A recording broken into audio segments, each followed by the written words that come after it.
Zikir bersama sesudah sholat 5 waktu dipimpin oleh imam, sesudah sholat Jumat juga, ini bid'ah.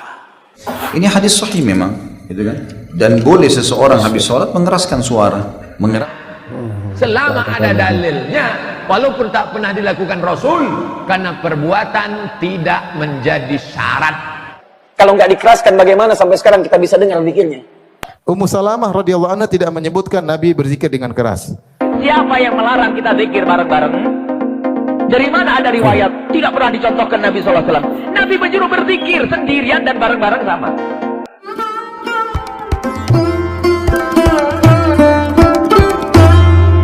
Assalamualaikum warahmatullahi wabarakatuh.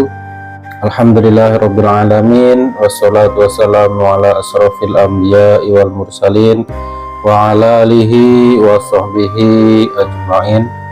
Bagaimana kabarnya teman-teman? Semoga sehat selalu dan tetap dalam lindungan Allah Subhanahu wa taala. Amin ya rabbal alamin.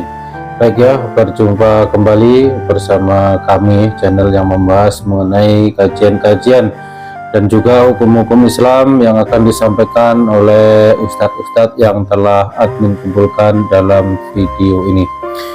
Baik, untuk kesempatan kali ini admin akan bahas mengenai hukum zikir setelah sholat berjamaah.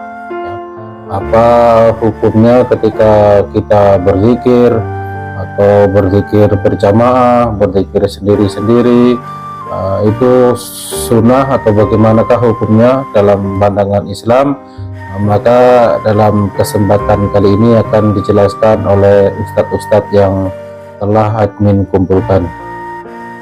Baik, yang pertama kita dengarkan penjelasan dari Ustadz Abdul Hakim, bagaimana penjelasan beliau mengenai zikir setelah sholat, ya, zikir bersama setelah sholat. Baik, sama-sama kita dengarkan. Zikir bersama sesudah sholat 5 waktu dipimpin oleh imam, sesudah sholat Jumat juga, ini bid'ah. Mengapa bid'ah? Karena tidak terkenal, tidak ada pada zaman Nabi sallallahu alaihi wasallam. Ibnu Abbas radhiyallahu taala anhuma mengabarkan bahwa ada suara keras sudah salat. Itu Nabi sallallahu alaihi wasallam litta'lim, untuk mengajarkan para sahabat dalam masa yang singkat. Orang yang paling alim tentang hadis atau ahli hadis besar seperti Al-Imam Asy-Syafi'i rahimahullahu taala mengatakan seperti itu.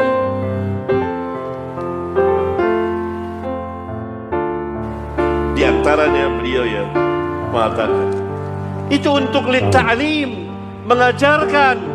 Kalau benar terus-menerus tentu akan dinukil oleh para sahabat ridwanullah alaihim jami'an. Itu tadi ya penjelasan dari Ustadz Abdul Hakim, ya, bahwa beliau tadi menjelaskan bahwasanya zikir setelah sholat dilakukan secara berjamaah dipimpin imam itu adalah bid'ah menurut penjelasan beliau. Selanjutnya kita dengarkan penjelasan dari Ustadz Khalid Basalamah.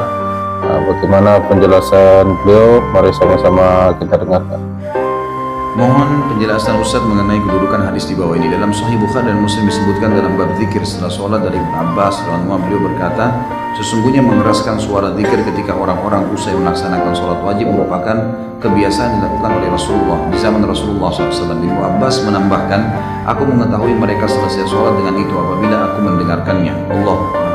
Assalamualaikum warahmatullahi wabarakatuh. Baik, ini hadis sahih memang, gitu kan? Dan boleh seseorang habis sholat mengeraskan suara, ya. Tapi ada riwayat yang menjelaskan pengerasan suara di sini adalah Nabi SAW membaca, para sahabat membaca, dan suara mereka terdengar. Itu yang ada. Tapi tidak ada riwayat yang menjelaskan kepada kita kalau itu Nabi SAW lakukan secara berjamaah.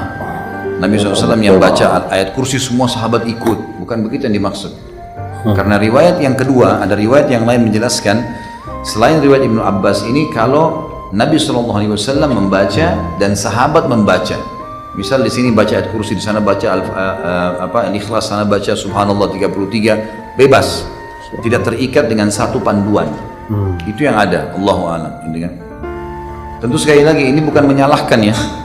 Kalau ada teman-teman di sini, saya akan selalu mengingatkan dalam pengajian sekarang, karena ini sudah banyak orang yang mau menyebarin fitnah ke sana sini.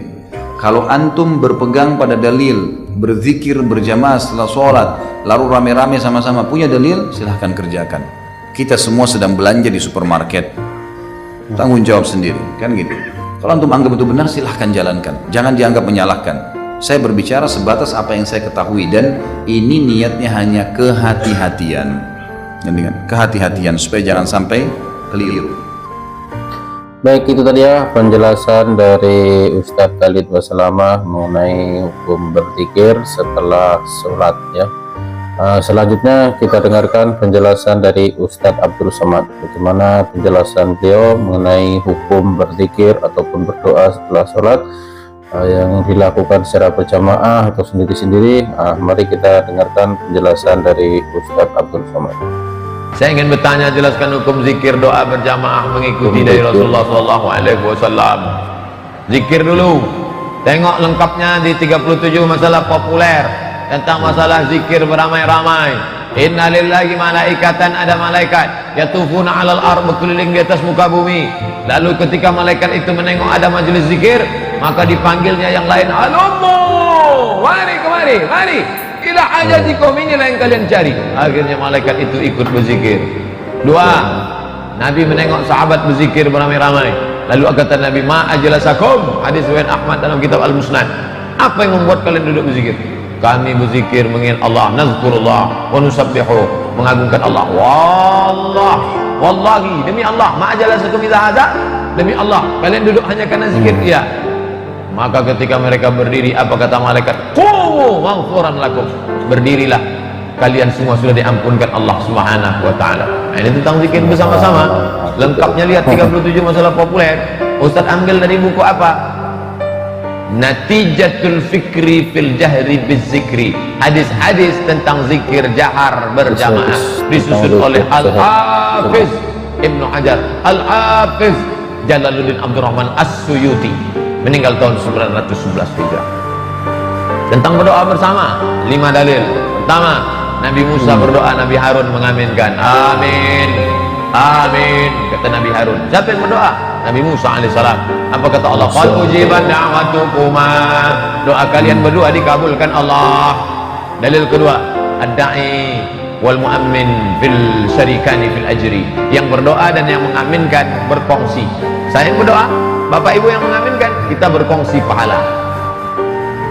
3, la yajtami' mala'un, sekelompok orang berkumpul, fayad'u ba'dhum, berdoa satu orang, wa yu'minuhum sa'iruhum, diaminkan yang lain, illa ajabahum Allah mengabulkan doa mereka. 3, Jibril berdoa, Nabi Muhammad mengaminkan. Amin. Siapa yang kau aminkan ya Rasulullah? Jibril. Apa kata Jibril? Bu'dan liman adraka Ramadan falam yughfar, celaka orang yang jumpa Ramadan tapi tak dapat ampunan. Amin, kata Nabi Muhammad. Dalil kelima, sahabat berdoa, Nabi mengaminkan. Amin, kata Nabi. Sahabat yang lain minta, aminkanlah doaku ya Rasulullah. Sabaqaka, sahabatmu sudah mendahuluimu. Pernahkah Rasulullah melakukannya? Pernahkah dilakukan Rasul? Ini pertanyaan yang tak pernah ditanyakan kalangan salaf. Pernahkah Rasul melakukannya? Pernahkah Rasul melakukannya? Sekarang kita tes, pernahkah Rasul melakukannya?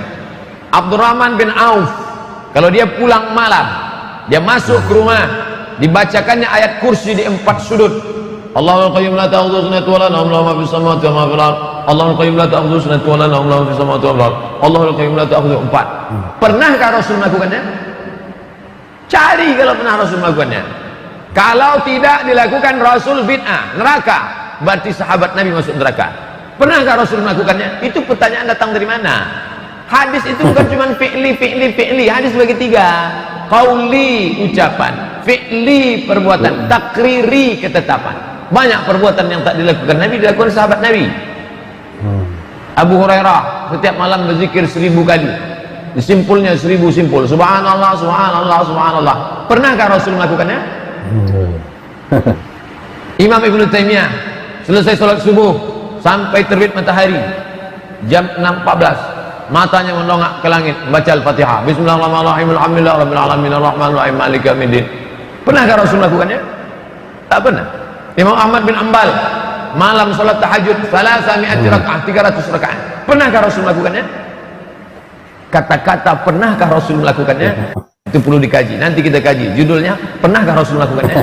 Man ahdatsa, siapa yang membuat-buat ibadah, ma laisa alaihi amruna, yang tak ada dalilnya. Selama ada dalilnya, walaupun tak pernah dilakukan Rasul, karena perbuatan tidak menjadi syarat. Selama ada dalil qauli, ada dalil fi'li, ada dalil takriri, ada dalil isyari, maka dia menjadi dalil. Baik, itu tadi ya penjelasan dari Ustadz Abdul Somad ya mengenai hukum berzikir setelah sholat dan juga berdoa setelah sholat, sudah beliau jelaskan dengan detail. Baik, selanjutnya kita dengarkan penjelasan dari Ustadz Adi Hidayat. Bagaimana penjelasan beliau mengenai hukum zikir setelah sholat. Quran surah 4 ayat 103. Silahkan dicek. 103. Fa idza qadaytumus shalah. Jika Anda selesai menunaikan salat, fadhkurullah, silahkan zikir kepada Allah.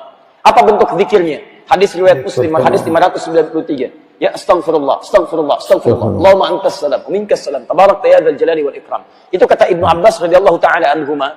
Awal-awal masa zikir dibimbing oleh Nabi dikeraskan. Kalau nggak dikeraskan, bagaimana sampai sekarang kita bisa dengar zikirnya? Hadisnya ada, keterangannya ada. Setelah mereka semua mengetahui zikirnya, cara bacanya, masing-masing paham, bahkan tahu kalimat-kalimat yang Nabi biarkan, maka muncullah kemudian zikir sendiri-sendiri di situ. Jadi kalau Anda kumpulkan riwayatnya dengan baik, Anda temukan ada faidahnya dikumpulkan oleh Imam Asy-Syafi'i. Disimpulkan, kata Imam Asy-Syafi'i, akan lebih baik jika Anda masuk di lingkungan yang belum paham tentang zikir, maka bacakan, bimbing mereka dengan yang jahar. Jika sudah diketahui dengan baik, maka silahkan berzikir dengan sir, sehingga setiap orang bisa memohon dengan kepentingannya masing-masing. Itulah keseluruhan hadis yang muncul tentang masalah. Baik, itu tadi ya penjelasan dari Ustadz Adi Hidayat ya mengenai hukum berzikir setelah sholat. Sudah beliau jelaskan. Baik, selanjutnya kita dengarkan penjelasan dari Ustadz Firanda. Imam Syafi'i juga, lihat, beliau memilih ketika setelah sholat berzikir sendiri-sendiri, bukan rame-rame. Imam Syafi'i berkata, wa akhtar lil imam wal ma'mum an yadhkurallah ba'dal insiraf minas salat wa yukhfiyani dzikra. Aku memilih pendapat bagi imam dan makmum untuk berzikir kepada Allah setelah selesai salat, wa yukhfiyani dzikr, dan dua-duanya berzikir dengan lirih, baik imam maupun makmum. Illa ayyakuna imaman yuhibbu an yuta'allama minhu fayajhar hatta yara annahu qad tu'allima minhu thumma yusir. Kecuali imam, orang-orang ingin belajar zikir setelah sholat darinya, maka dia keraskan agar orang-orang belajar. Kalau dia lihat orang-orang sudah ngerti, dia sirkan kembali, dia lirihkan kembali. Kenapa beliau berpendapat demikian? Karena riwayat. Kata beliau, wa ahsabuhu innama jahara qalilan liyata'allama an-nas minhu. Karena ada riwayat-riwayat Nabi berzikir dengan suara keras. Kata Imam Syafi'i, menurut saya Nabi SAW ketika dalam riwayat berzikir dengan suara yang keras adalah agar untuk orang belajar dari beliau. Karena kebanyakan riwayat yang sampai kepada kami tentang setelah sholat tidak ada tahlil, tidak ada takbir. Wa qad yuzkar annahu dzakara ba'da salat bima wasaftu wa yuzkar insirafuhu bila dzikrin. Namun ada sebagian riwayat setelah sholat beliau berzikir sedikit, dan disebutkan juga setelah sholat beliau tidak ada zikir. Ini paling banyak datang kepada kami riwayat Rasulullah setelah sholat tidak ada zikir yang diperdengarkan. Wa dzakarat Ummu Salamah muksahu wa lam yadhkur jahran wa ahsabuhu lam yamkuth illa liyadhkura dzikran ghairu jahrin. Dan Ummu Salamah menyebutkan Rasulullah SAW setelah sholat beliau berdiam. Namun Ummu Salamah tidak menyebutkan Nabi berzikir dengan zikir yang keras. Maka menurutku tidaklah Nabi setelah sholat berdiam sebentar kecuali untuk berzikir, tapi zikir yang tidak keras. Paham maksud saya? Atau saya ulangi lagi? Jadi Imam Syafi'i berpendapat setelah sholat zikir pelan, tidak usah apa? Keras. Kenapa? Karena menurut dia riwayat datang yang banyak sampai kepada beliau rata-rata menyebutkan Nabi setelah sholat tidak ada disebutkan Nabi setelah itu apa? Zikir dengan keras-keras. Bahkan Imam Salamah ketika meriwayatkan Nabi setelah sholat duduk sebentar di tempat duduk sholatnya, setelah sholatnya Ummu Salamah radhiyallahu anha tidak menyebutkan Nabi berzikir dengan keras. Terus buat apa Nabi duduk sebentar? Tidak lain dia untuk berzikir, namun zikirnya tidak keras. Adapun hadis-hadis riwayat yang menunjukkan Nabi terkadang zikir keras adalah untuk mengajarkan kepada para sahabat. Paham maksud saya? Maksud saya Imam Syafi'i tidak sebebas-bebas ngomong. Boleh, boleh. Hukum asal boleh. Kenapa tidak boleh? Kalau makan hukum asal boleh. Kalau ibadah hukum asal itu tidak demikian. Terikat dengan apa? Dalil. Baik, itu dia penjelasan dari Ustadz Firanda ya mengenai hukum zikir setelah sholat berjamaah. Sudah beliau jelaskan. Selanjutnya kita dengarkan penjelasan dari Buya Yahya. Bagaimana penjelasan beliau mengenai hukum berzikir setelah sholat berjamaah. Baik, sama-sama kita dengarkan. Nabi Muhammad pernah mengingatkan Sayyidina Mu'adz bin Jabal dengan hadis musalsal bil mahabbati. Jadi hadis dinukil dari guru ke murid dengan kalimat inni uhibbuk, aku mencintaimu. Hadis sahih. Nabi Muhammad pernah berkata kepada Sayyidina Mu'adz, ya Mu'adz, inni uhibbuk, wahai Mu'adz, aku mencintaimu. Allah, Rasulullah yang mengatakan aku cinta kepadamu. Dahsyat. Kul, katakanlah wahai Mu'adz, dubura kulli salatin, setiap habis salat, Allahumma a'inni ala dzikri wa syukri wa husni ibadatik. Setiap habis salat kau baca Allahumma a'inni ala dzikri wa syukri wa husni ibadatik. Ini menunjukkan bahwa zikir setelah salat itu ada. Dan subhanallah, subhanallah juga itu diajarkan oleh Nabi dalam riwayat sahihah, dibaca setelah salat. Ayat kursi dibaca setelah salat. Jadi zikir-zikir setelah salat itu banyak dibaca oleh Nabi SAW. Termasuk istighfar setelah salat. Jadi istighfar setelah sholat, baca ayat kursi setelah sholat, baca tasbih setelah sholat, baca tahlil la ilaha setelah sholat, itu diajarkan oleh Nabi SAW satu. Jadi zikir setelah sholat itu ada. Yang mengatakan tidak ada ilmu sama sekali. Kenapa? Jelas riwayat dari Nabi SAW, gak ada yang mengingkari tentang zikir setelah sholat atau yang sering disebut dengan wirid. Kemudian cara bacanya bagaimana? Boleh tak kita ngangkat suara? Diam-diam atau ngangkat suara? Kalau saya mengatakan subhanallah, subhanallah, subhanallah, boleh atau tidak? Siapa yang melarang? Ayo, yang melarang siapa? Yang mengatakan mengangkat suara dalam zikir adalah bid'ah. Dia sendiri ahli bid'ah itu. Imam Bukhari menjelaskan bahwa inna raf'at sawti bizikri dan sarafu minal maktubati kana bi ahdi Nabi sallallahu alaihi wasallam. Di dalam kitab Sahih Bukhari disebutkan bahwa sesungguhnya mengangkat suara dalam berzikir, kalau mereka para sahabat itu selesai sholat, mengangkat suara dalam berzikir itu mau ada sudah mulai pada zaman Nabi SAW. Kurang jelas apa? Jadi zikir mengangkat suara itu maksudnya keras, subhanallah, subhanallah, subhanallah, boleh.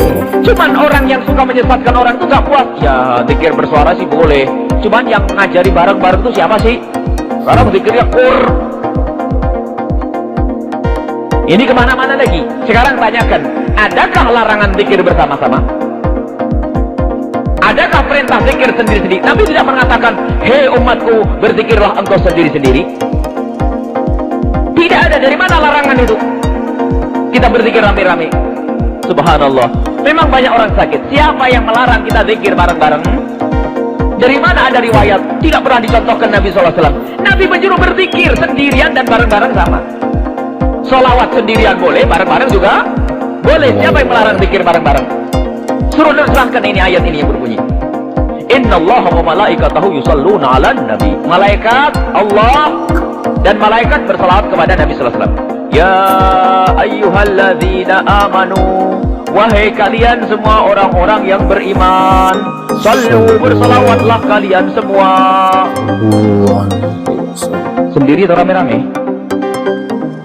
Itu yang bisa baca. Sendiri beramai-ramai. Kalian semua berselawatlah. Tapi nggak ada keterangannya. Awas jangan rame-rame. Justru dalam misalnya jamaah di sini kamu bareng ya mangga ini. Al-Quran sudah jelas. Mau apa mereka itu orang yang suka ngelarang-larang itu? Memang kalau sudah sakit parah itu susah diobati seorang. Sehingga ada orang tuh sampai sebuah masjid tuh zikir tuh orang tolak kiri kanan. Ada ini enggak? Kalau orangnya nggak ada langsung subhanallah, subhanallah. Jadi takut berzikir, enggak, jangan takut zikir. Biarpun di Mekah sana subhanallah, subhanallah, subhanallah. Ya ada orang marah, yang marah orang sakit, yang waras ngalah. Sudah selesai, mengapa? Karena ini betul-betul bikin rusak umat betul. Biasa zikir, Allahu dzikri fa'lamu annahu la ilaha illallah. Kemudian faedahnya lagi kalau zikir dipimpin oleh seorang imam, itu bagi yang tidak hafal bisa ikutan. Dan ini wah faedahnya, yang ngantuk jadi melek, yang pengen buru-buru jadi nggak enak. Faedahnya banyak, mau dilarang. Baik, itu tadi ya penjelasan dari Buya Yahya ya mengenai hukum berzikir setelah sholat berjamaah, sudah beliau jelaskan, dan juga penjelasan dari ustadz-ustadz semua yang telah admin kumpulkan dari awal sampai akhir. Mudah-mudahan bermanfaat bagi kita semua dan juga sebagai penambahan ilmu bagi kita semua. Dan buat teman-teman yang mau berdiskusi, silahkan tulis di kolom komentar. Terima kasih. Wassalamualaikum warahmatullahi wabarakatuh.